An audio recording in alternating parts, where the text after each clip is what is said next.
नेब chairman justice retired Javed Iqbal जो है करप्शन जो खात्मो ऐं लुटियल दौलत की वापसी नेब की पहिरीं तरजीह है।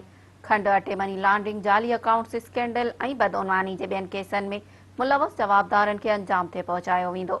इस्लामाबाद में नेब जे एग्जीक्यूटिव बोर्ड जो इजलास chairman justice retired Javed Iqbal की सदारत हेठि थियो, जंहिंमें नेब जी deputy chairman, prosecutors, DG operations ऐं ॿियनि लाॻापियल आफ़िसरनि शिरकत कई। इजलास के खिताब कंदे नेब chairman justice retired Javed Iqbal चयो त नेब 2020 में बदउनवानी अंसरनि खां 323 अरब रुपया वापस कराया विया आहिनि, जेका वॾी कामयाबी आहे।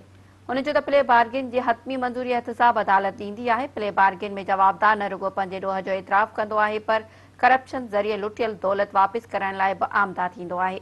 नेब चेयरमैन वधीक चयो त नेब जी कारकर्दगी खे साख वारनि क़ौमी ऐं बैनल अक़वामी इदारनि साराहियो आहे। ख़ासि तौर ते ट्रांसपेरेंसी इंटरनेशनल पाकिस्तान, पिलडाट ऐं मिसाल पाकिस्तान नेब जी कारकर्दगी खे साराहियो आहे, जेका नेब लाइ एज़ाज़ जी ॻाल्हि आहे। हुन चयो त नेब तरफ़ां वॾनि मछियुनि ख़िलाफ़ अरबे रुपयनि जी मालियत जा 1269 रेफरेंस एहतसाब अदालतुनि में ॿुधणी हेठि आहिनि, जिन जी मालियत तक़रीबन 950 अरब रुपया आहे। नेब chairman justice retired Javed Iqbal वधीक चयो त नेब वापारी कम्युनिटी जे मुल्की तरक़ी में किरदार खे क़दर जी निगाह सां ॾिसे थी।